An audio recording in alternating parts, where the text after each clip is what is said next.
Yeah, I can. My microphone, I had a mic that I was using for better audio, but doesn't seem to work anymore. Okay, then we will make do. Chaz, welcome back to the show. So exciting. I just got out of the water, David Lee. That's how surfy I am right now. Just got out of the water. You're killing me. That's why you were trying to reschedule our meeting. Exactly. How was it? Well, Santana is playing very loudly, really ripping off all the greatest hits out there. So it was a bit much Santana for me, but other than that, it was fun. Are you talking about the Santa Ana winds? That's what I'm talking about. Okay, gotcha. Yeah. The locals might pick up the reference, but everybody else around the world will not. The Santa Ana winds are offshore wind that happens in the fall, essentially, and they can be like 30-mile-an-hour, just straight offshore gusts. Was there swell though? There was, and I think it's building swell. So had a couple fun ones. You know, when you're like really grinding, trying to grind into a wave and the wind's holding you up. Do you like that feeling? No, it's terrible. It really is terrible. But I was on my Devon Howard mid length, and so I was able to overcome.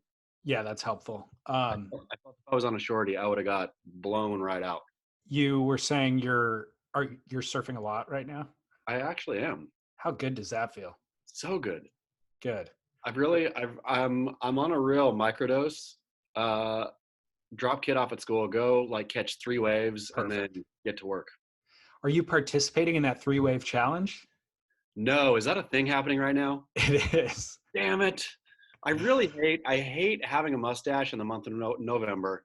And I hate any challenge at all. I hate the Me ice too. bucket challenge. I hate every single one of them. Me too. What is I the 3 wave challenge raising awareness for?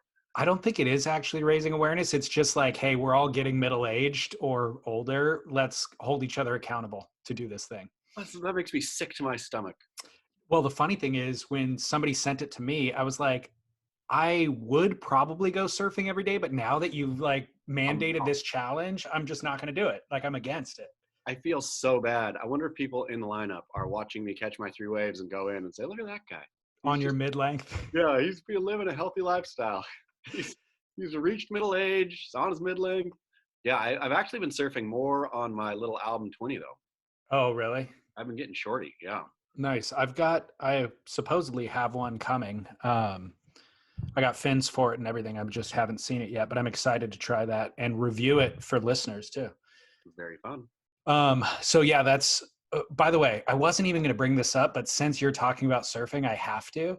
18 days ago, there was a conversation on Reddit, and I never go on Reddit, but some listener sent it to me and he goes, some fodder for your next episode.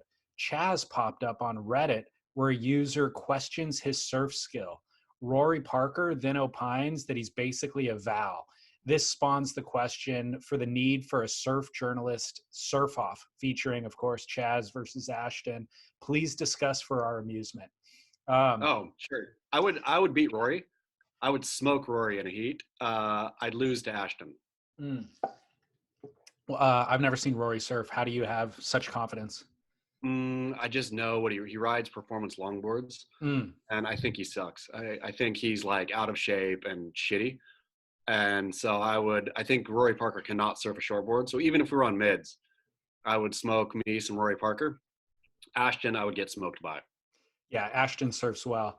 I mean, this is a conversation. Apparently, the person that sent it probably hasn't caught in the past, but we've had this conversation in the past. Yeah. And I think on top of the heap are, in terms of, quote, surf journalists, Mikey Ciamarella, Sam McIntosh, Nick Carroll. Nick Carroll, Sean Doherty. Yeah. And then there's probably mid-tier guys, which maybe you and I could include ourselves in that. No, I'd definitely be at the bottom. Okay. Not at the very bottom. I'd be in the bottom tier of ability. That's the dang thing, though, is like all fine and good, but we've talked about this ad nauseum too, is why do you have to surf good to be able to speak about surfing? That's really what the question is. Also, and being a Val is when you started surfing, a vulnerable adult learner. I started as a kid, so my sucking is even more profound. The fact that I've been doing it my entire life. I had a conversation with somebody yesterday or earlier. It was on Thanksgiving, actually, around Thanksgiving, about the term Val. And I don't think a lot of people understand the genesis of it. Like anybody who says Val now thinks of vulnerable adult learner. But when Yeah. we were kids, Val meant you were from the Valley in LA. Derek Riley took the English language and wrangled it into a whole new meaning. The So surf lexicon. is he responsible for vulnerable adult learner? Yeah, Derek came up with Okay. vulnerable adult learner. Okay, well, see, now I'm educated. Yeah. I knew what it meant. I just didn't know Derek was the first guy that started using it. Derek Riley.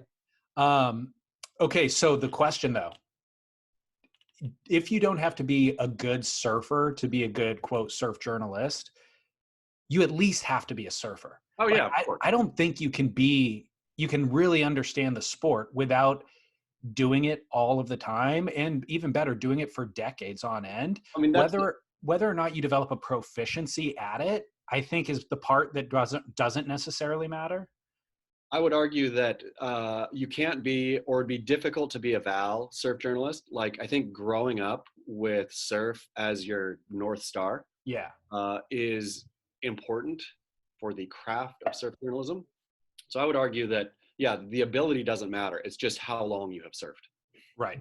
Doing the hard yards, like it being the priority in your life and sacrificing a bunch of stuff for it really does then kind of create a certain mindset and worldview. Completely. Okay, well, let's get into it. We have a couple of huge news stories this week. Firstly, I guess we should follow up and give some feedback as a thank you to people for subscribing. We launched a subscription service kind of mid-month or at the beginning of the month.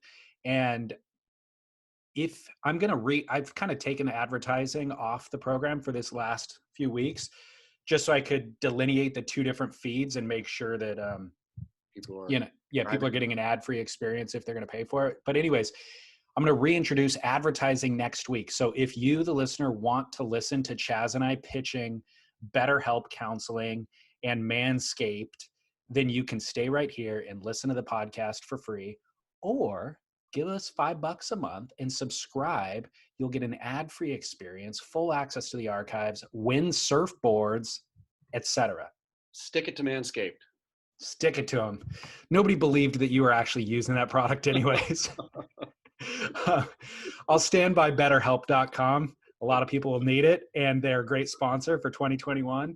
But if you, the listener, and by the way, for any listeners who want to benefit from promo codes and all that, I've got that all on our website anyways, so you can still access the benefits of it.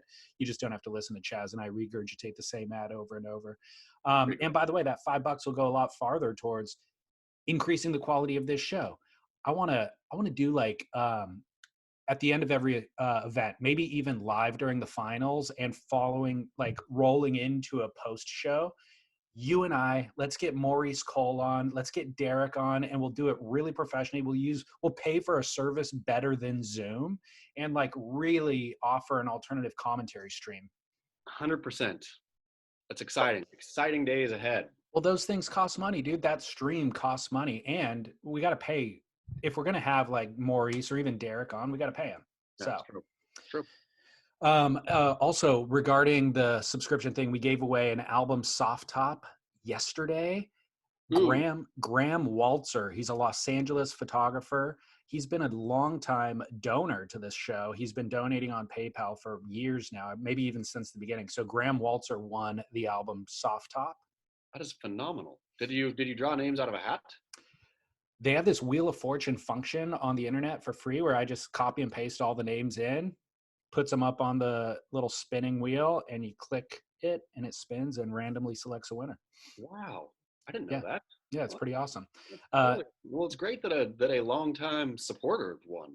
I know. I honestly don't believe in karma, but it sounds karmic. Totally. It doesn't always work that way, but it certainly did this time. We have merch coming. I can't wait. Are you really going to make that hat? That hat's made. Oh, I'm so excited.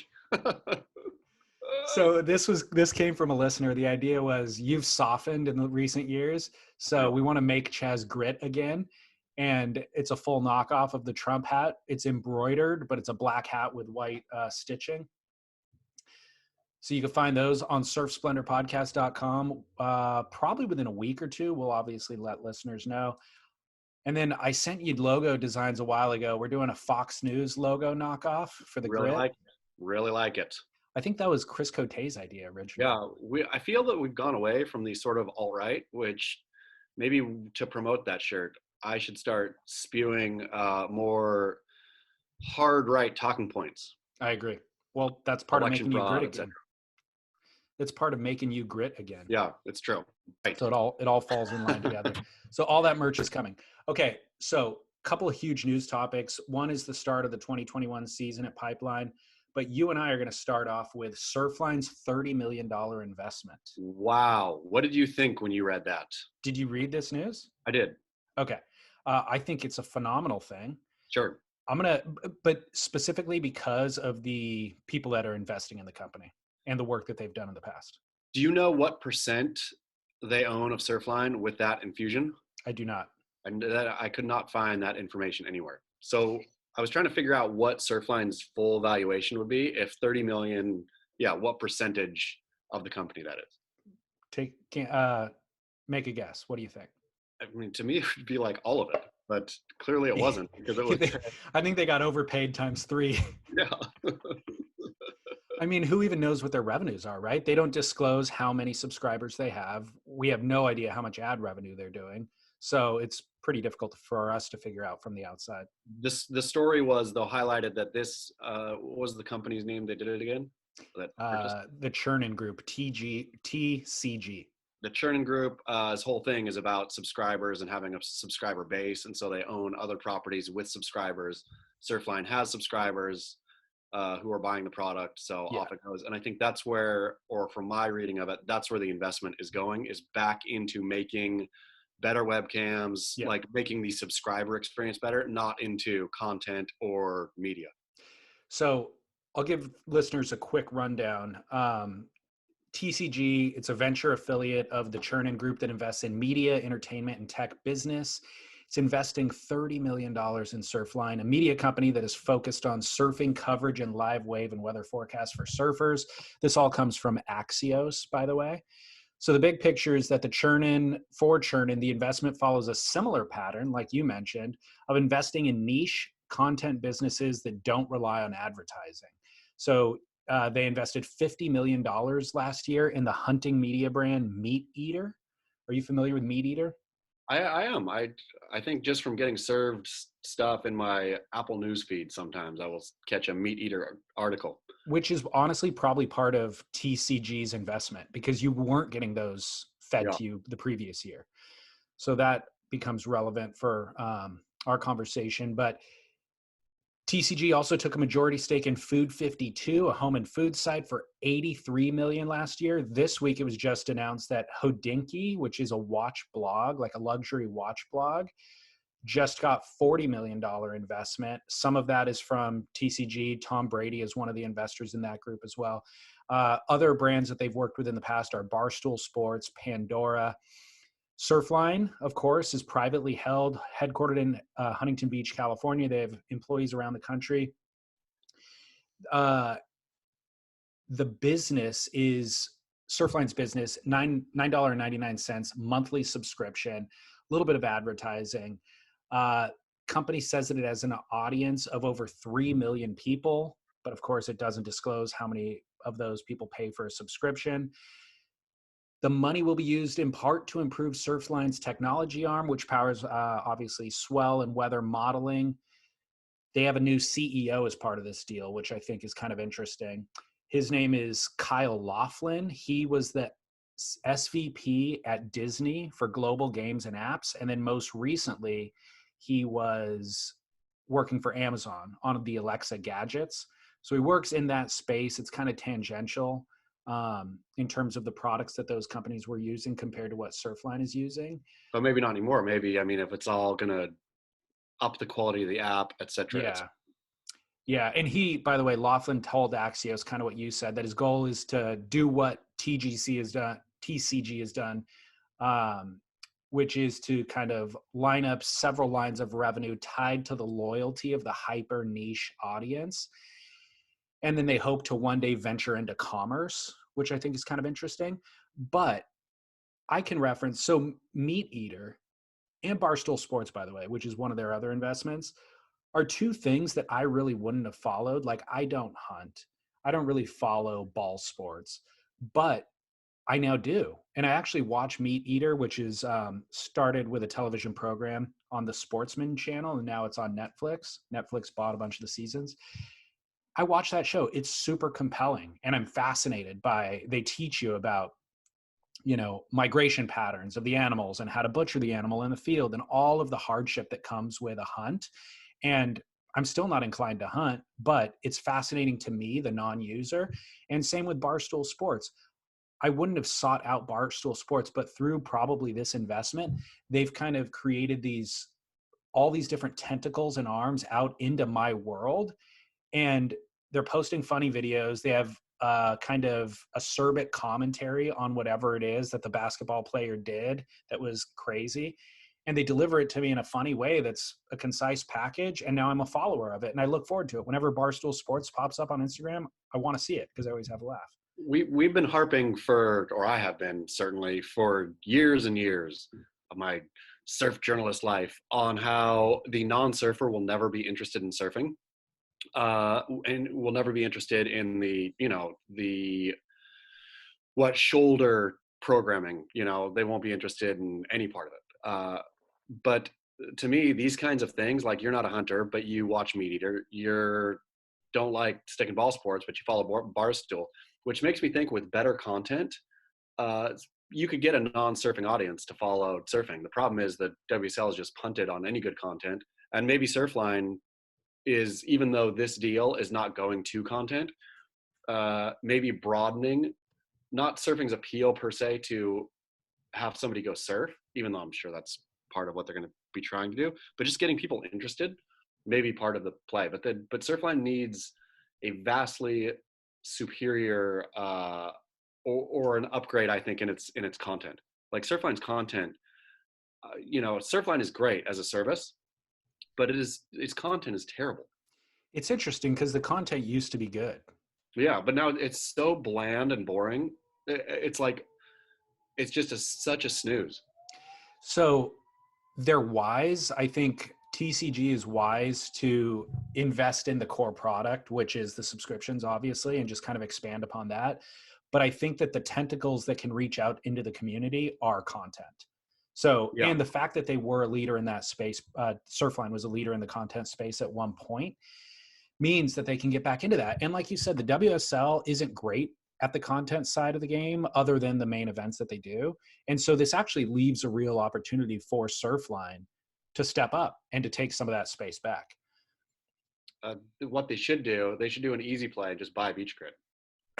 Some of that 30 million, we could be their content arm, and off we go. I think they need a podcast network too, to be honest. Oh, completely. So just come on, you guys got 30 mil. That's the funny thing, is there's absolutely no way that Surfline would be able to go out and get somebody who would make any better content than they could purchase, right?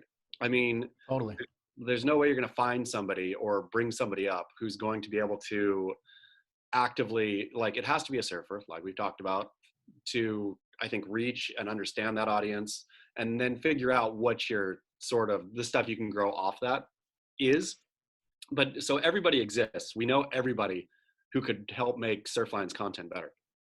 I mean, I love this. And I agree with you. We already all know the people. We have them on speed. We have their names programmed into our phone and their numbers, and we work for cheap.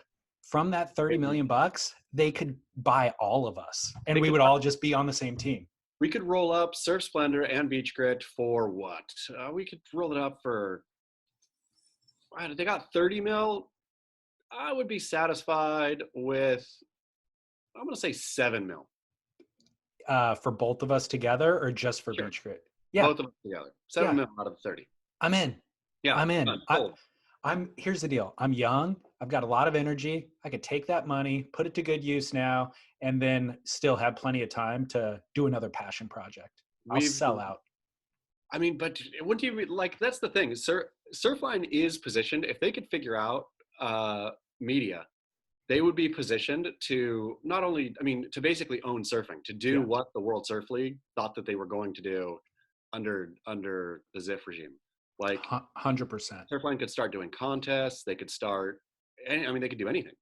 Well, so this is I agree with you. There's a huge opportunity for Surfline. They have the right people backing them. I mean, again, using Meat Eater as a counterpoint, hunting is brutal and grotesque. Like, to convert non-hunters to actually care about butchering an elk is kind of impossible, you would think.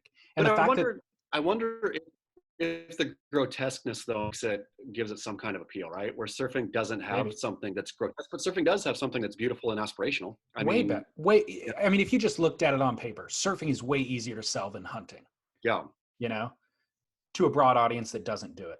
sure. Even though there's probably more hunters in the world than there are surfers.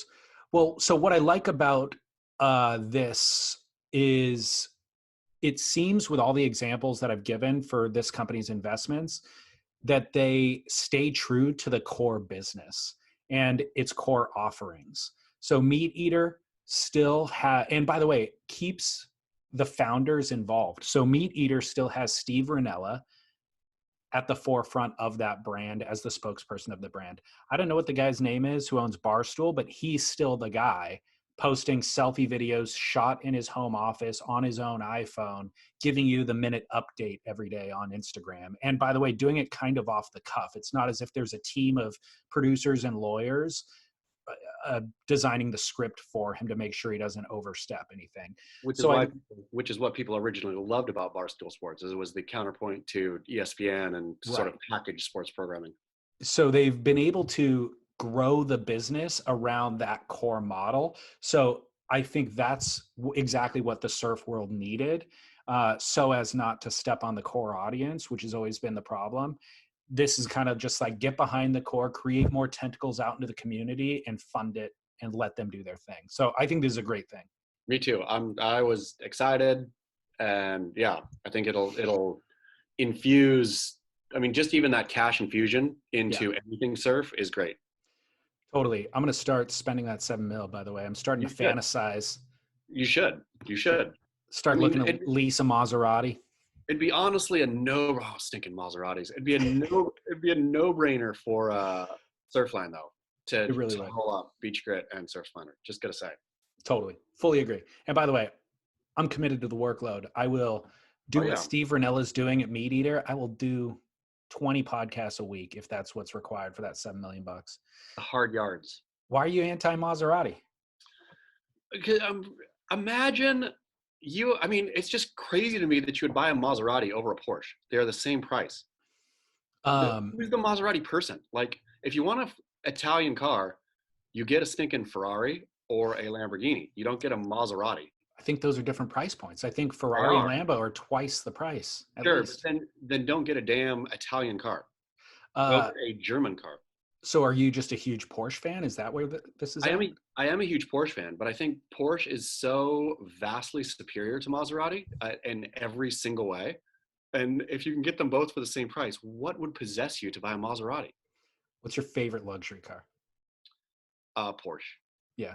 I mean, I am a Porsche guy, but also I think Porsche. I would love for a listener to show me how Maserati is any good.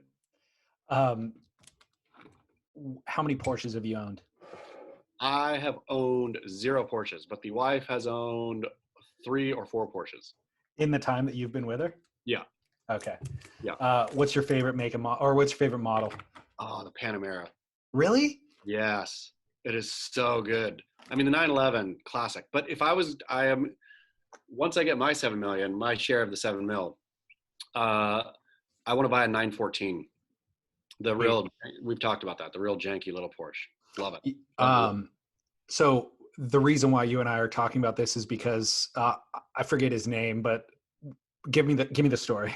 There was, I think it's Louis Kealoha and his wife Catherine, I do believe, where he was the Honolulu chief police and his wife was a deputy prosecutor, and they just got sent to jail, officially sent off to jail. She for 13 years, he for 7, for massive corruption scandal in all of Oahu. But yeah, like framing people and bilking people out of money. It was pretty wild. The details are pretty fantastic. But the funny part about it was that I remember Eddie Rothman back when I was writing Welcome to Paradise talking about that corruption. And I was like, this sounds pretty fantastical. This doesn't sound like it's probably super accurate. It's just Eddie, being hyperbolic with this story. But turns out, no, Eddie was downplaying it. The corruption was absolutely massive. Yeah. A massive corruption story. And that story's been developing for a couple of years, but ultimately the verdict just came in and they received their sentences. And one of the things that they were doing with that money was making Maserati payments. Exactly. She was buying a Maserati, and I was even thinking about owning a Maserati on Oahu. Is there a dealership there? I mean, so they had to have shipped it in, right? Yeah. I mean, you ship in your Maserati, and now you're just cruising around. Like, if you're really bilking people, I mean, to me, the Maserati is the crime of the whole thing. Totally. Like, if you are ripping people off blindly, then why are you buying a Maserati? What possessed you? I don't know. We got to do a stack ranking of worst car expenditures, like the most expensive cars that are like completely the wrong purchase. Yep. I would throw Hummer in that. Like if you're not in the military, a Hummer is the stupidest possible car you could buy. Hummer, though, I will say is aged, not that like H3 and H2 when they got like compact and weird, but the original Arnold Schwarzenegger Hummer, when I see one of those driving down the street these days, I think, good for that person. That guy needs a cigar in his mouth and he needs to be a bodybuilder. That's the only way I'll let that pass. Sure, but it's next time you see a Hummer, just let the love rise in your heart for the Hummer. Okay. It's functional, but that cannot be comfortable inside that thing. I mean, it's like a football field wide. I'm sure you're like shouting at the person in the passenger seat. And the acoustics have to be terrible in there. It's like a square box of hard material. It's probably all steel. I'll tell you a bummer. Even though it looks cool, is the Mercedes G-Wagon is a huge bummer. See, I don't even think those look cool. The boxy Mercedes. Yeah. I mean, even if you think it looks cool, what inside, it's an honest to goodness rattle trap. And they're super expensive. Loud. Yeah, they're crazy expensive. I think they're 110 base. Yeah. And those things rattle and they like the wind is just blowing through all the seams. It is not a comfortable ride. It's weird what people do for status symbols, right? Yeah. Because like you said, you could just use that money to buy something that is equal status and is way more functional, way cooler, way better looking. Faster, like every part of ticks every box. What I like about your Porsche play is Porsche has maintained the same aesthetic for decades on it since the beginning until now, while still updating style. Sure. You look at an old Porsche, just the profile of it, and it's the same profile as a new Porsche, only the new one looks way newer, I would put Porsche up in design and everything. I mean, I'll dare a listener to come at me with a better car than a Porsche. I mean, as a design house, like right up there with Apple and whatever else, like really amazing. Okay, so here's my argument for the best vehicle for the cheapest price that'll go the longest miles and the most terrain.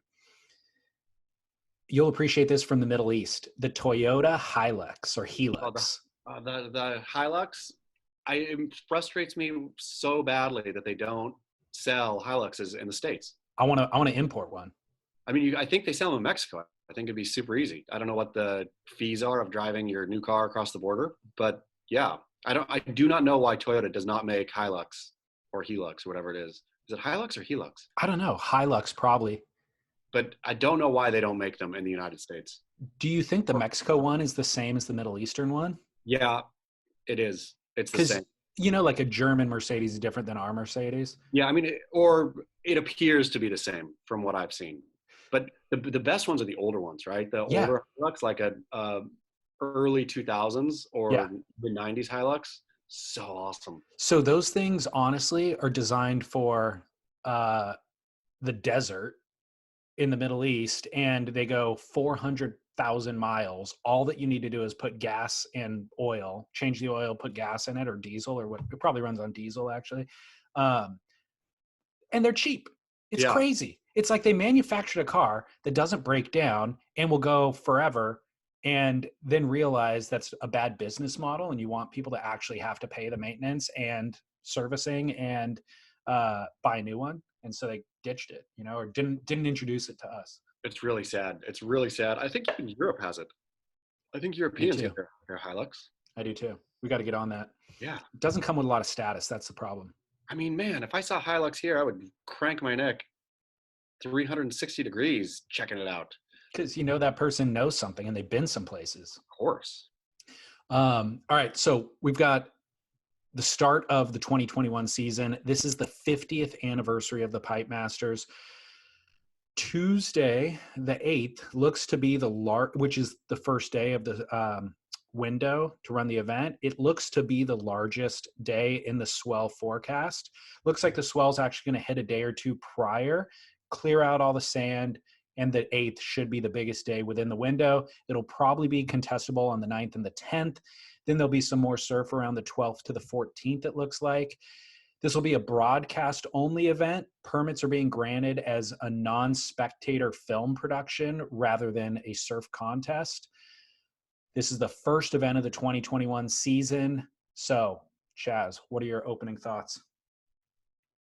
I didn't think I was going to be excited for the return of pro surfing, but having dredged the very bottom of the internet barrel for surf stories, it's going to be very, very fun to have the best surfers in the world back in the best-ish waves.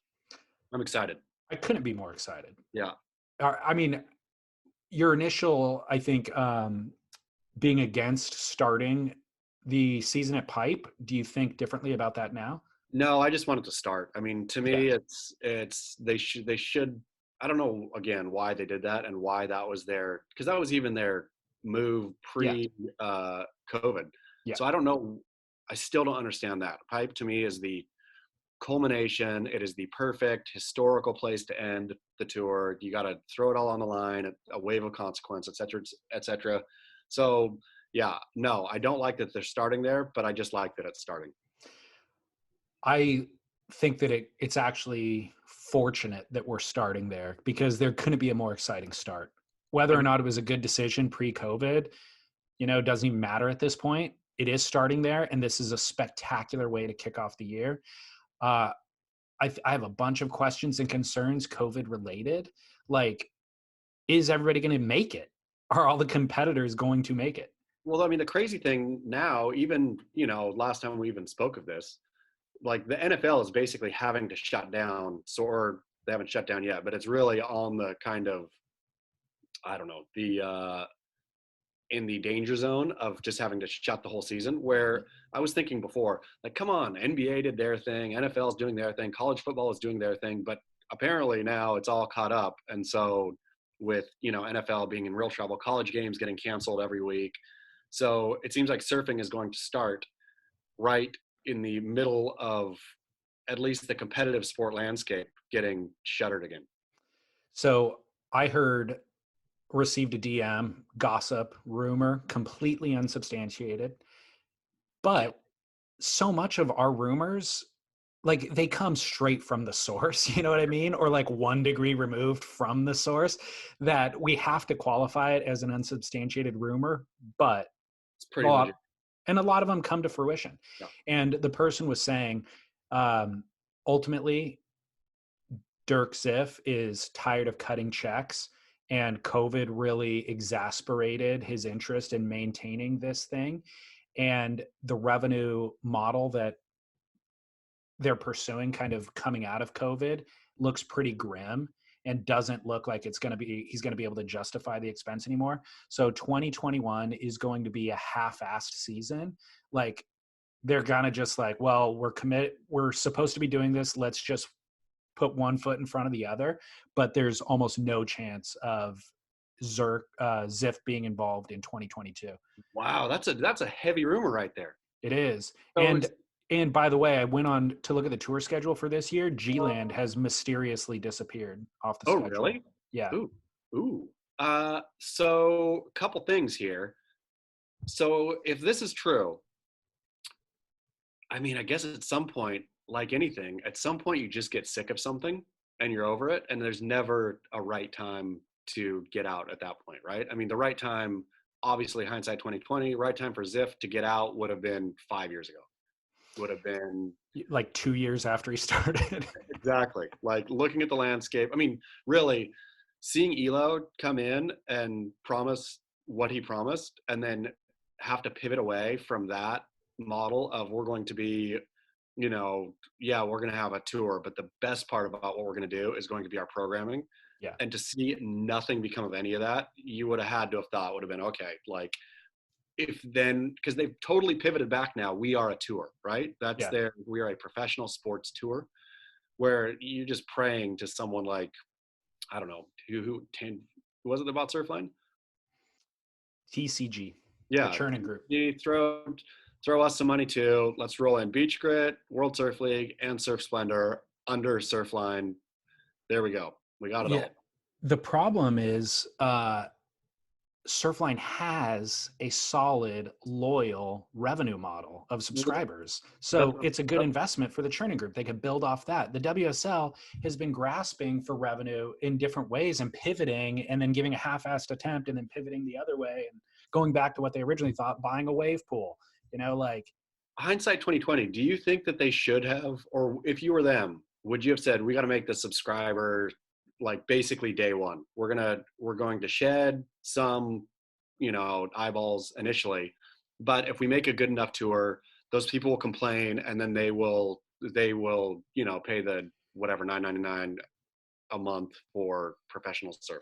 I don't know. I mean, I don't know of another model that exists that way for professional sports tours. I mean, well, like, NBA.com and all that, you don't get it. You get none of it for free. You get a couple free games maybe on your networks. But other than that, if you want to watch basketball, you're paying somewhere, you're paying money. You're either paying ESPN and then ESPN is paying the NBA, or you're paying NBA TV, so it's more or less a freemium model. They'll give you a couple free games.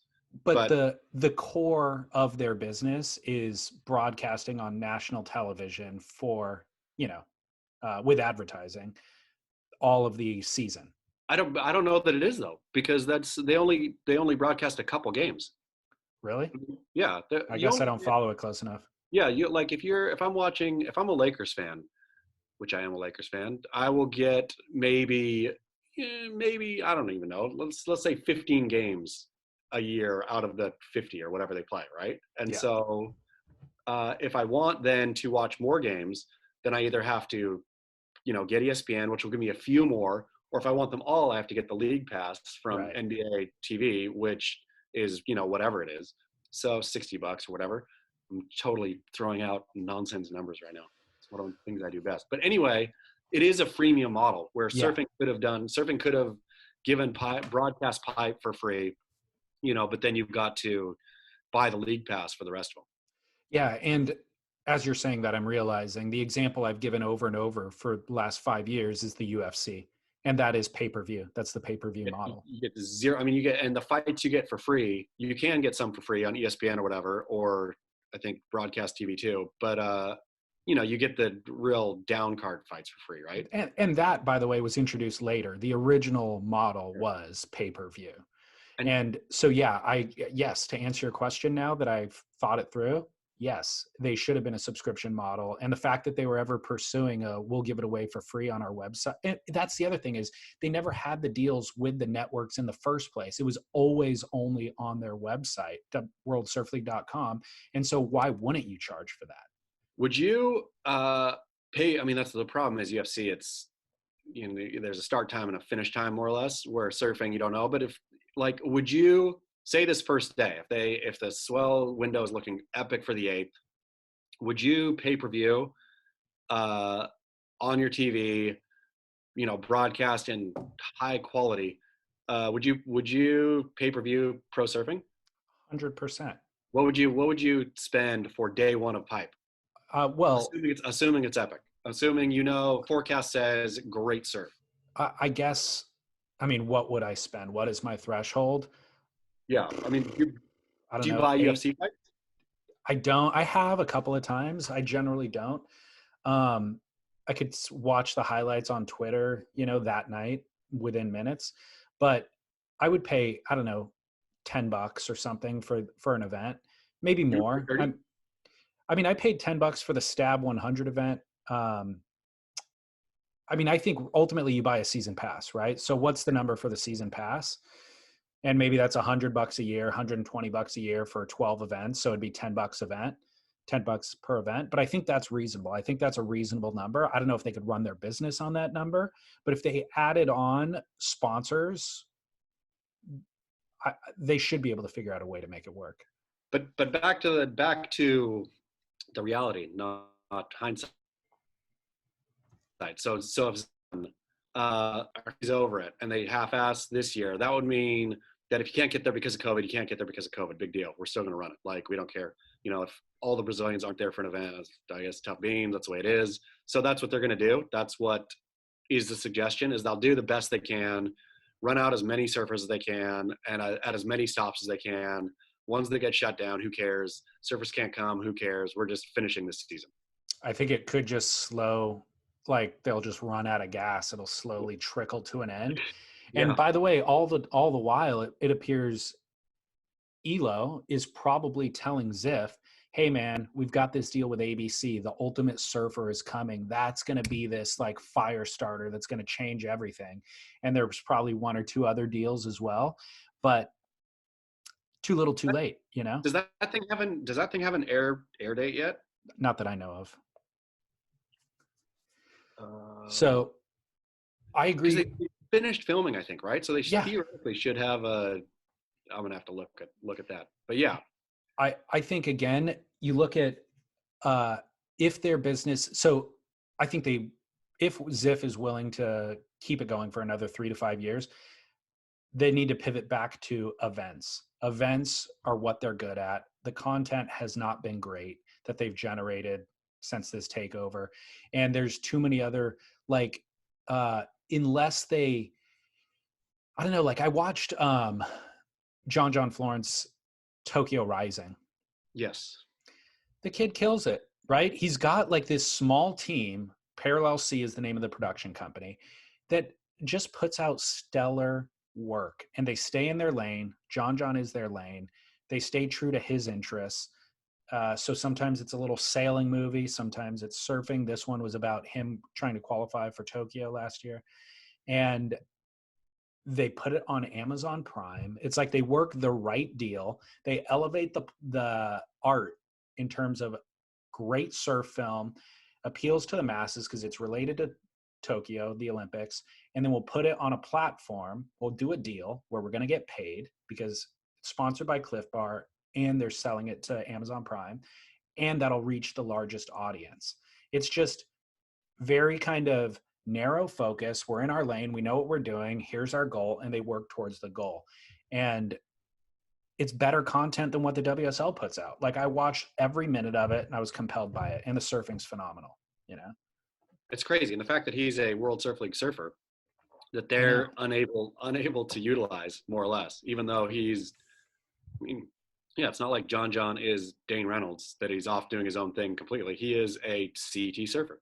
And by the way, WSL had credits on that. It was like in association with, and I think what that was they didn't have any creative input, but they used footage from WSL events. Yeah. So in the film. And then when it comes to, by the way, quality content, Nathan Florence's blog is killer too. And Jamie O'Brien's blog is killer too. Like, there's people doing it, kind of self-generated stuff that's really good. I have a couple of stalker observations in regards to this pipe event kicking off. I've been tracking some of the top athletes' movements and training. Seeing when they get on the flights, etc. Seeing when they get on the flights, what they do once they land. Julian Wilson just showed up. Looks like he's on the golf course. Okay. So in island, on course. Not in the water, is from what I could tell. And importantly, he really looks to have committed to family life back home. Did you see a little gut on him? No, but he's raising 2 kids. He's got a newborn. And a happy wife, a toddler, and a newborn.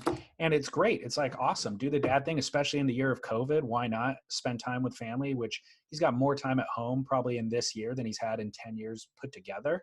Was he on Was he on the golf course with the family? No, it looks like family stayed home. Okay. So if you're betting, and people should bet at the Survival League at Yep. Beach. There's actual money to be won at the Survival League. So you would not put your money. You would not put Julian Wilson as your pipe winner. I would not. No, he's a pipe master. He's well qualified but just based on, I mean, and by the way, there's a bunch of other surfers that I'm measuring him against. So when I look at the work ethic and I don't know who's been spending time in the water, like Italo Ferrer. I wouldn't put Julian. Julian will lose against Italo. He will lose against Gabe. He will lose against, I don't know. Is Italo on island? Italo's been there for like a month now. And dude, he surfed Waimea yesterday. So Italo for the win. Okay, so now that my question with Italo is, too much surfing? Could you? I mean, he's in Nazare last month. He's in surfing giant waves being towed in. Then he's surfing Waimea yesterday. He's punting the biggest airs of anybody when the waves are small. Could you either too much surfing or too much like variety of surfing? Should he be focused on pipeline is the question, I guess. I'm going to say no, but I'm going to also say back in the day of Ryan Sheckler really dominate, or I don't know if he ever dominated skateboarding, but was a dominant figure in skateboarding. Ryan Sheckler could not help himself but to go as big as he could always and ended up always hurt. So I would think that your risk with an Italo is that he gets injured. Not that he burns out, or not that his surfing, he has a bulldog stance at pipe because he's been surfing Waimea. I would imagine that he just sees a section that he can't help but hit, and he hits it and gets hurt. Which is John, the reason why John was out last year. Yeah. And John, I wonder if having that sort of in the back of your mind, and John, because of I thought John was completely indifferent to the Olympics, but it seems like he really did care about making the team and going, right? Totally. For Tokyo Rising. And so I wonder if John has a bit of a longer term game here of like, okay, I was young once, I could do, I did everything, and then I blew out my knee. And so I'm going to take it back a little bit, which I think the greatest athletes for the longest time sort of have that ability, right? Like your Tom Brady's, your Kelly Slater's, your, I don't know, who's the stinking tennis player? Swiss dude. Nadal. Well, I mean, both of them, Nadal and the Swiss bro. I told you I don't follow ball sports. Something about like holding back a bit in order to be the best you can be, which sounds awful and something I would never preach. I always like the person who just goes big and blows up. Well, look, so I agree with you. I like that person too. And I always criticize Martin Potter for telling people to surf at 70% on air. But if you are starting the season and at Snapper previously, and you're on your very first wave, and your thought is, I'm going to do the biggest air of my life on this wave, the odds are against you for executing that. And it doesn't matter in your first heat. So you do have to have, and maybe the goal isn't, I want to have, like, if your goal is, let's say, I want to beat Kelly Slater's 12 world titles, you start treating your entire life differently. It doesn't even matter about that one wave, because you're now, every piece of food you put in your body, every cross training thing, all of that changes. Your worldview shifts. And I agree with you. That is kind of what John appears to be doing. He doesn't have this ferocity because it's a much longer goal, and you can't have that level of ferocity on every single wave. How has John been looking? Have you been stalking John on Insta? John's quiet on social media. He always has been. But I think that him dropping Tokyo Rising, a week or two prior to the pipe event is strategic. A little shot across the bow. I think so. I mean, I watched that and I was like, first of all, was reminded how phenomenally well he surfs. Gabriel Medina would watch that video and think, holy cow, John's gnarly. I mean, so building excitement for the year, I feel with a healthy John and on fire Italo, a Gabriel Medina, how's Gabe looking in your stocking? Gabe dropped a new watch from Rip Curl, and he's kissing his girlfriend a lot. Uh-oh. Dun dun. That doesn't bode well for. Is Gabe? Can you tell if he's in Hawaii or not? He just arrived in Hawaii, as far as I could tell, within the last 48 hours. But I Okay. haven't seen him surfing. Um, he posted a sunset shot. You know, he doesn't. I think he kind of keeps his cards close to his vest when it comes to surfing. The watch looks cool though. Well, does it? It kind of I does. had a Yeah. I had a rip curl watch once, and it honestly and truly broke within like 20 days or something. Oh, Like really? flat out, just I think I had even two or three, and all of them broke so quick that it was. I thought, A, why am I buying rip curl watches, and B, that's a bummer. Well, I'm going to speculate on Gabe. This is not based on any hearsay or personal connection. Gabe to me is John Jones to the UFC. I mean, honestly, the most talented pound for pound fighter. Like, he could rule the world, except he will get in his own way. He's going to end up doing a bunch of coke the night before the fight and banging, strippers, and then he'll burn himself out, because there's this rare combination of having like that level of talent and then also being thrilled with yourself and with all the opportunities ahead of you. I feel like John isn't that thrilled with himself or all the opportunities ahead of him. He's just happy to do the thing. And I feel like Gabe is a little more subject to those external pressures. And I don't know where Idolo stands in that equation. He seems to just be like overfrothed and wants to surf, but Gabe seems to be a little too preoccupied. What about, have you been looking at the dark horse, Felipe Toledo? No, I have not, because he doesn't even register for me when it comes to pipe. So if it's big pipe, you don't get kicked out anymore if you lose the first day, do you? Do Who they still have? knows? I mean, that's dang. Yeah, I mean, Who knows? if they should make it at least for pipe, because that would be fun. But for sure, it's not. So all Philippe has to do is lose the first day and get to a smaller day and put some heats under the belt. Look, I mean, honestly, I don't see Philippe surviving, even if it's a smaller day. Like, there's so many great barrel riders on smaller days. Kanoa, Igarashi, Michel Perez, yeah, Kyle Abelli, Jack Robinson. Like, there's just this endless supply of guys. Unless the waves are shreddable down the beach, Felipe is not an interest to me. He's not going to be in the top 10. Have you been stalking Kolohe and Dino? No, I have not. And maybe that's an oversight on my part. Yeah. Are you thinking that Kolohe's? I mean, what if Kolohe comes out super strong? He What if should. plants his flag in the air, says, "This is my year, 2020." He really should. To be honest, he's dropped a couple of edits from At Home. I think it was a 2-part series.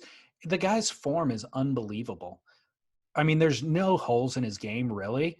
So, and he was a world title contender last year. He's been on the ascent. So, yeah, I mean, he should be a guy to watch, I would think. Talking about this pro surfing again, there is a fine crop with John again back healthy, Idolo and Gabe going to be dominant for sure. Kolohe having a good run last year, or his best run ever. Who else? Noah. Kanoa Igarashi. Yeah, exactly. So this is a top heavy as a draw, or a upcoming season as I can remember. Totally. And Like, Jordy Smith kind of has one final year or two until we yeah. completely give up hope on him. And he was a world title contender last year. Kelly Slater is absolutely going to throw everything at this year, because who knows how much longer his body will even hold out for this. That's the only thing that I feel I can relatively or pretty certainly say that Kelly will surf not very well. For the season or for pipe?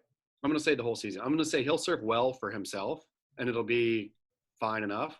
But compared to the talent, I just don't know how he can do it. He hasn't done it in the last few years. And this year it seems even better. It seems even more talent. So he's been surfing nonstop. We know this in Bali through COVID for like months on end, which I think is more than can be said for a lot of other people. A lot of other people on tour.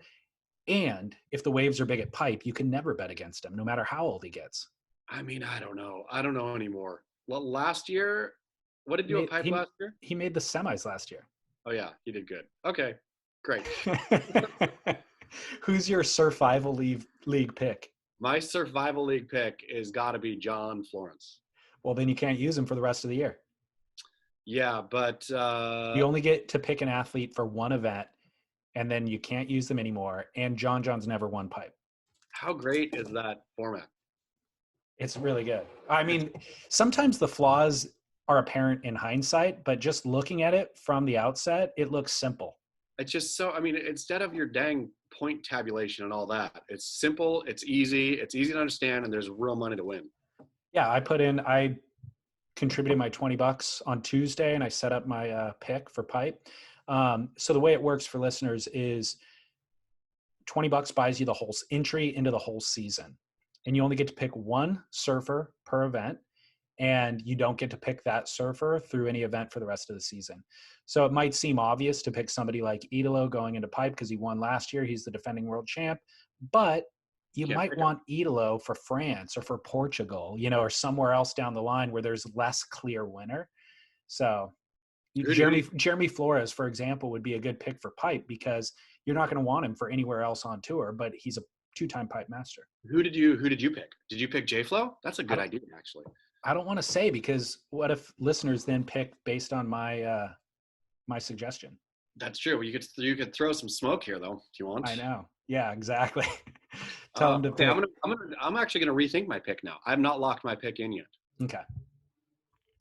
Well, for listeners should get in. And by the way, do you have a referral code for Beach Grit, or how does that work? Shoot, no, but I'll send you something. I'll send you the story. Well, listeners, where can they find it? Beachgrit.com? It's at Beach Grit. Yeah, if you just Google Surf Vival, Surf SURF Vival League. Yeah, at Beach Grit. So we're talking about pipe, not even mentioning that the Maui Pro starts on the women's side tomorrow. Right. Actually, yeah, it's supposed to be huge surf, right? Like maybe uncontestably big. Yeah, definitely swells on the way. Are you excited about that? Have you even thought about it at all? I've thought about it a bit. Yeah, I mean, I really like Honolulu, and I think I have to see it first to get excited, to be honest. Yeah. Like, I'm kind of excited to see Tyler Wright again. Yeah. I'm definitely excited to see Steph Gilmore. I'll be really excited when Sierra Kerr gets on tour. It's funny. I try to assess why there's so much less excitement related to that event than there is for us talking about pipe. We could talk about pipe endlessly, And the Maui event, it's like, oh, it's pretty. The wave is really pretty, and I would love to surf it. It's kind of a flawless wave. But I think the detail of what's lacking is drama. It's like, yeah, I want to watch Steph surf, and I'm actually really interested. Caroline Marks has become kind of my favorite woman surfer on tour and off tour too. So I want to watch her surf, but there's no drama. Like I want her to shoot an arrow across the bow at Stephanie and be like, I'm coming for you. Yeah, I'm here to stake my claim. There really is no drama. And then to have it on as you say, a beautiful but undramatic wave. Yeah. So yeah, once I see some clips from it, I'll be like, oh, well, that's beautiful and that's fun. And we got, pro surfing back. I'll tune in for sure the day it runs, or the first day it runs, or I'll try. Yeah. So the drama is related to the swell, maybe like who's going to really perform in maxed out Honolulu. Do you think they'll run it maxed out though? If it's maxed out, if it's like closing out, I don't know if Honolulu closes out, but if it's big, but yeah. I mean, I wonder what they'll do. They have to run it. If it's giant, perfect Honolulu, they have to run it. Yeah. We'll absolutely call the WSL out if they don't. But to be honest, who's going to step up? Like I could see Courtney Conlog. I could see Tatiana Weston Webb. There's a couple that would not necessarily win the event if it was just 6 foot, because you could put your money on Steph or Carissa or Tyler. But I think there's opportunities for some of the other girls to take advantage of the bigger surf. And again, Tatiana Weston Webb comes to mind. Courtney, certainly. If there is a, like there was last year on the men's side, or whenever surfing was last, I guess it was last year, wasn't it? It was last year at this time we were talking about pipe. But on the women's side, if it's like neck and neck, Steph, Tyler, and Carissa coming down the line of the season, do you think the WSL, how do you think that plays out? Do you think they play up like, I mean, because you got to have some, there was of the men in that, whatever, 5 it was last year, whatever, like these storylines had some baked in real, competitive, maybe dislike for each other. Possibly, at least that was sort of, could have been, you could have thought that. On the women, it just seems like they're all pretty good bros. I think they need to start baking it in now. I would start spreading rumors. If I was the WSL, you know how like reality shows, the producers actually like, oh, the 2 girls are going to dinner tonight. Well, they tell one of the girls that the dinner's at 5 and the other one, they tell it's at 6. So when the girl shows up at 6, the other girl's pissed. Like, I was here since 5 o'clock. Where have you been? And it was the producers that did that. I feel they have a wonderful opportunity with Tyler Wright's Black Lives Matter statement, where one of the girls surfers, maybe it's Courtney Conlog, needs to really step up in MAGA. She needs to straight up go. It is Courtney, because she's Huntington Beach. Exactly. And just say, look, I don't even care anymore. I am proud of my heritage, et cetera, all the baked in dog whistly things, and just really start going. Really. So then they could have a war between BLM and MAGA. I agree. We need to start the gossip now. Actually, I think the article should be, the news should break on Beach Grit. Yeah. Courtney's got to be MAG, right? There's no way she's not MAG. Who knows, dude? Let's just assume she is. Yeah, she is. 100% she is. I heard from my inner circle in Huntington Beach. All right. Well, so WSL Maui Pro starts tomorrow, and then Pipeline starts on Tuesday. So by the time you and I record next, we will have lots to catch up on. Actual surf news. Bottom of the barrel, done being scraped. Totally. All right. Shall we? Actually, you know what? I'm not putting commercials in until next week, so there's no need for us to take a commercial break right now. Let's not. Let's just keep going. Let's go straight to Barrel or Nah. Let's do it. Exciting. The first 2 Barrel or Nahs came from a listener through Instagram. So I'm going to give you the Barrel or Nah, and then I'm going to read his explanation of it. He said, Barrel or Nah, mullets. Been noticing more surfers with them. I gave myself one during quarantine, and I'm generally a nah unless you've continuously had one since the 80s or you're a Scandinavian soccer player. Mullets. I totally agree exactly with that assessment. I say funny haircuts on men older than 23 are ill-advised. Like doing something because you think is not a good look, not cool. I'm even going to kick Mikey Wright straight under the bus of not cool, bro. Like you are being dumbly funny and really obtusely, it's not a good look. So unless you are Scandinavian, and I will even branch that out to Hick German. I'm going to give all Eastern Europe, you can have mullets. Like that's Russians, you can do it. It's a legit still hairstyle for many people. It has not been for us. And the fact that it became a laughingstock thing makes it a definite nah, unless you fall into the protected category. Eastern German, Russian, Scandi. Other submission for protected category. Middle America, mom lives in a trailer park. For sure. And I mean, which I suppose he added that protected category of if you've had one continuously since the 80s. Okay, so now we're going to have an ongoing theme, which is protected category for maybe we expand it. We have protected category for mullets, but maybe there's protected category for having a front traction pad on a surfboard. We could do it for that. Yeah, for sure.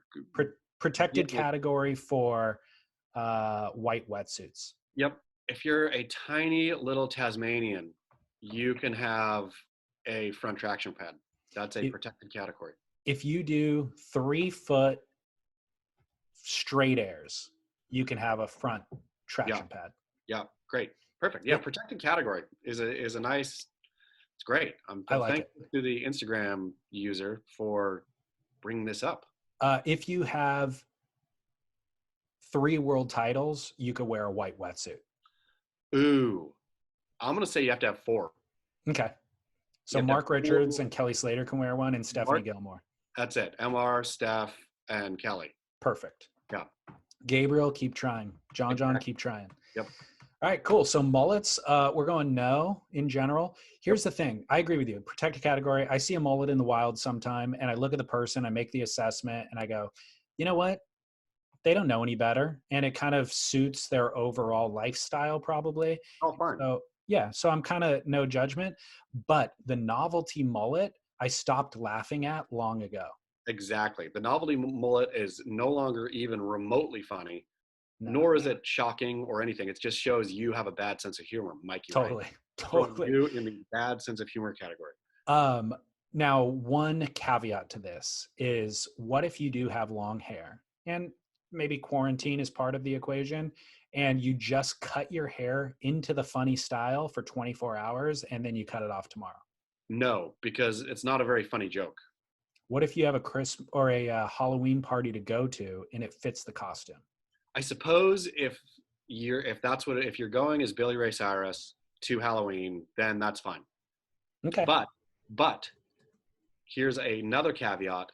If you really want to cut a mullet to be funny and then you pick a Halloween costume to go as that has a mullet, that is no longer funny.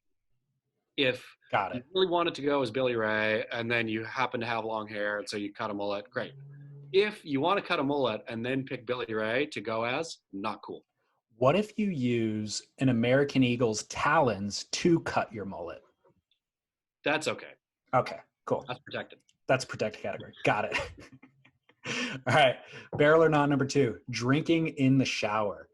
I would have said nah, but after having an ocean view shower at a vacation rental in Hawaii, the post-surf shower drinking is totally barrel for me. And now I drink at home in the shower too, despite my wife's attempts at shaming. So drinking in the shower. Is he meaning a cocktail or a beer, or is this an alcoholic beverage? It's an alcoholic beverage for sure. I'm going to say no in the same way I don't like to drink in the hot tub. I don't like water outside, water inside. This is just me. Like, I hear what he's saying, but the too much water going in, water being out, feels just too much water for me. Or too much, I shouldn't say water, too much liquid. Fascinating. Yeah. What about you? Do you like to have a drink in the hot tub?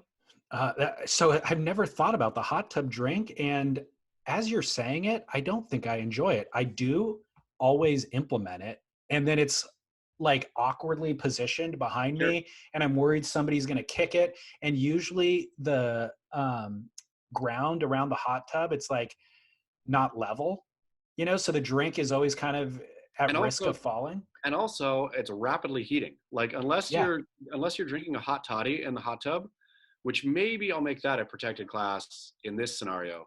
If you're drinking a hot alcoholic beverage, but let's be honest, there's like 2 hot alcoholic beverages that anybody drinks ever, right.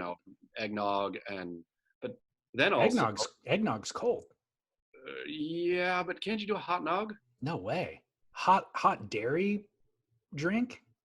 Well, I guess, they do hot dairy drinks. Hot toddies and whatever. In any case. Wassail.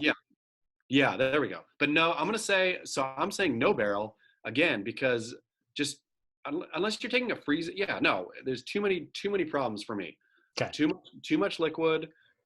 If it's hot liquid, it's heating your drink, which is probably typically not a hot drink. None of it's good. If you're in the shower, it's going to get diluted. Yeah,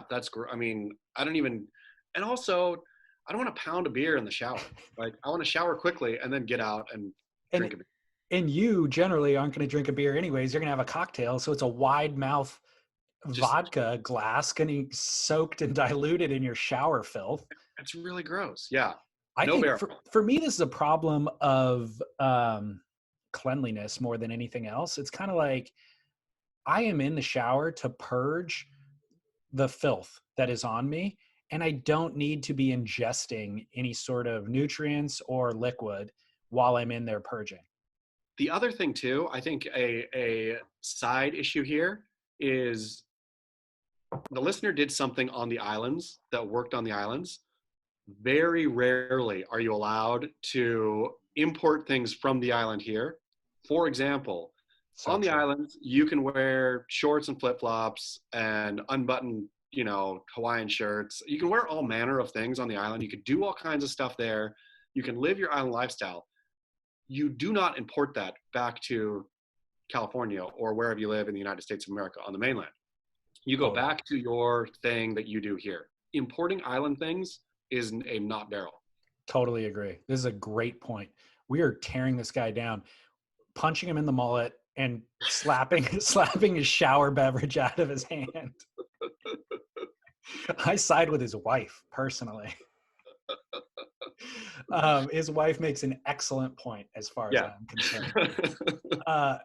But you really identified something for me about the hot tub thing, which is every single time I'm getting in a hot tub, I'm like, this is the perfect location for a beverage. And yet every time I have this internal conflict in my head where I'm like, this isn't really working out. It's not the right environment for it, but I've never connected the dots that I should just not do it in the future. I try to implement it every time. You just don't drink in the hot tub. Also, Gosh. the kind of booze hit you get from drinking in a hot tub is weird. Like it goes straight to your head in a kind of weird, uncomfortable way. It's just not the place for the drink. You get out, towel off, you cool your core temperature down a bit, and then you pour yourself a drink. Honestly, who can sit in a hot tub for more than 10 minutes anyways? I'm not a hot tubber, full stop. Like Yeah, I I know. will get in it, like the only time I will really do hot tub is like ski vacation or snow around, jump in the hot tub. That's kind of fun for a minute. But other than that, I mean, not 10 minutes is a long time. I said 10, but I mean, 5 minutes. I'm over it. I can go like 3 minutes buried to the shoulder.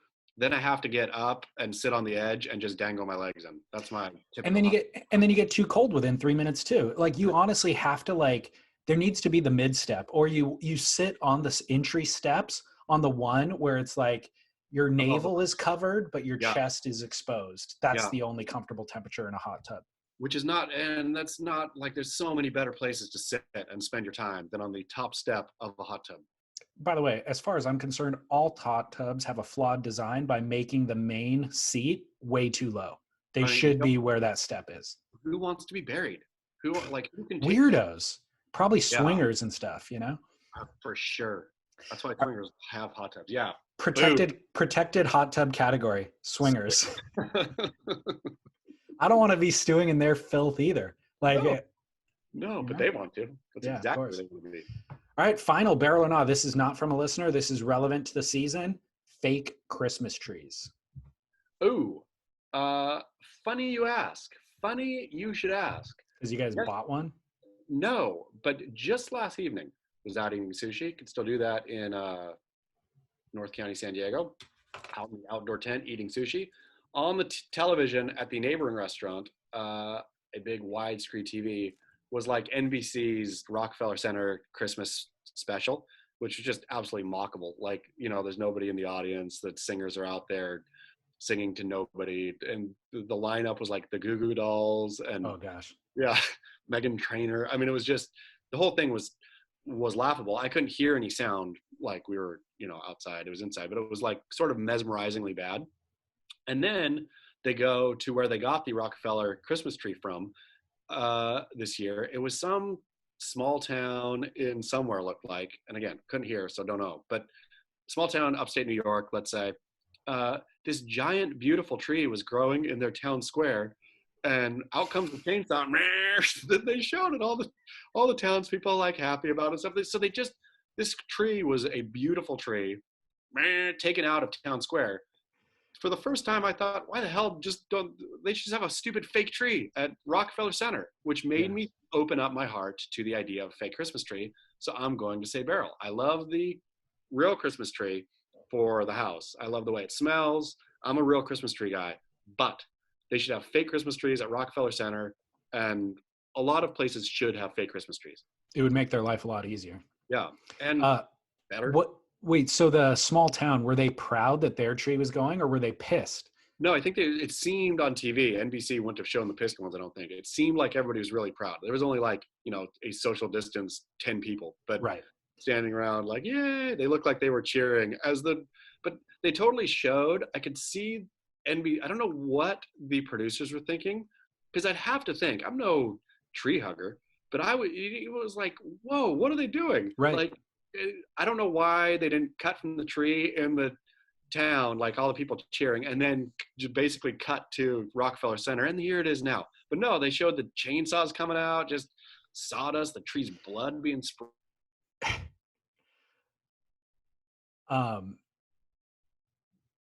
You there? You froze a little bit. Got it. I'm here.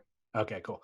I also don't understand why they had to cut the tree in the middle of the town. Why not go to the outskirts where there's thousands of trees and just pull one of those? I'm assuming that maybe the tree was planted years ago to become the Rockefeller Center Christmas tree. Yeah. I mean, it was so in the middle of town that it had to be something more, a reason why that was the tree. But for Barrel or Nah, you're anti fake trees for the house.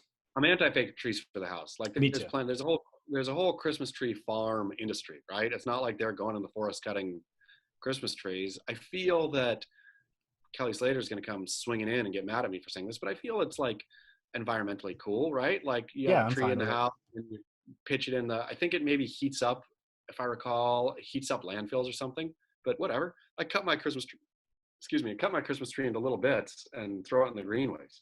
So yeah. So I think the whole ritual, like things have meaning based on the amount of energy that you put into them.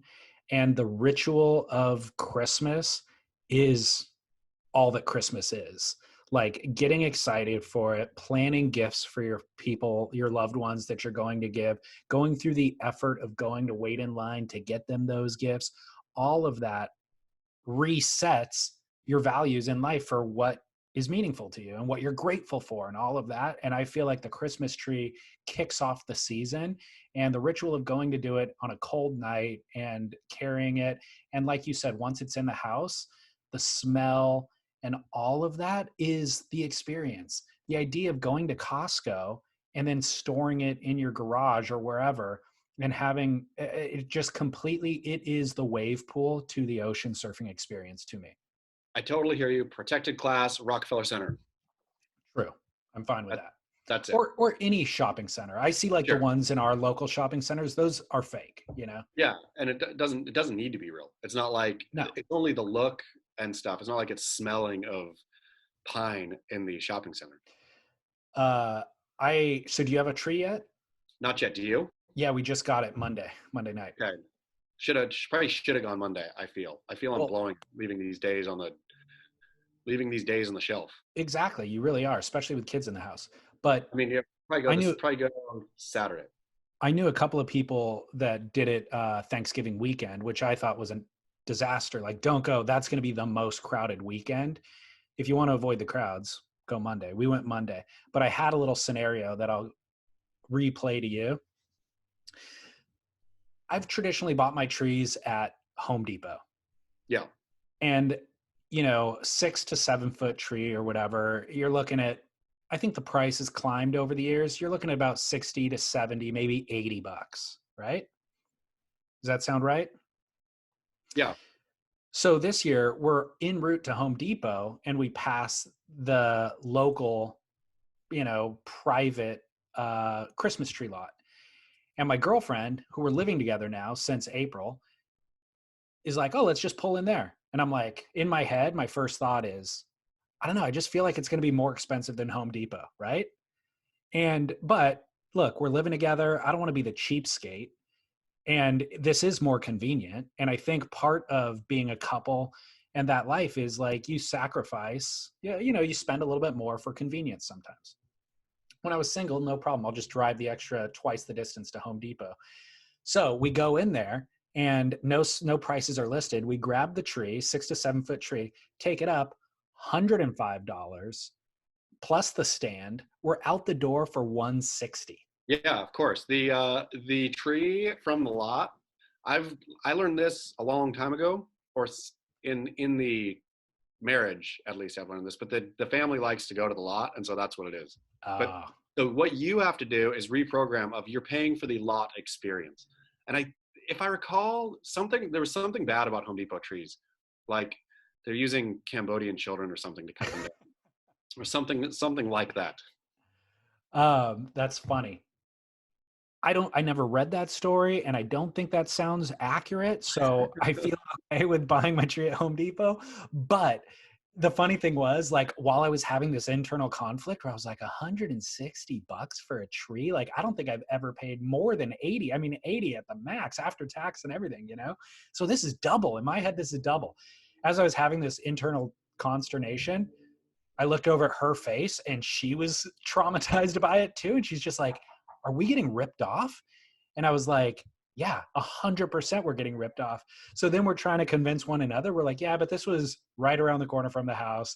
And, you know, there's nobody here. Supporting local business. Are we though? The people that work there feel like they're using it to buy drugs. I mean, for sure. I think it's the same people who work in carnivals. I mean, they have I think they do the pumpkin patch, and then they do the Christmas tree thing, and then they get their carnival work through the summer. And that makes perfect sense. Yeah. Yeah. Well, okay. So in the end, I'm happy to have the tree in the house. I've swallowed the price. It's not going to break us. So I'm okay with it, but I'm also thrilled that it's not a plastic tree. Yeah. I'll probably hit the lot Saturday, I'm going to say. Perfect. Yeah. All right, Chaz. Well, this has been a spectacular episode recorded on Zoom we're 400 miles away, I would say. So I'm glad that this was able to work out. Just had to be. Glad you were able to surf. Oh, me too. Anything else that you want to announce or direct people's attention to? No. Did you see a huge spike in book sales last week after you gave them chapter 2? I didn't look. Okay. I did not look. I should have looked. Well, they can get that for a Christmas gift at any time. Yeah. All right. Beachgrit.com @surfjournalist. Surfsplendorpodcast.com is where you go to subscribe. I'll also put a hyperlink in your show notes. So you can just do it on your phone. It'll take you literally 60 seconds to support the work and invest in the future. Epic. Chaz, I'll see you next Thursday at Album Surfboards. Very exciting.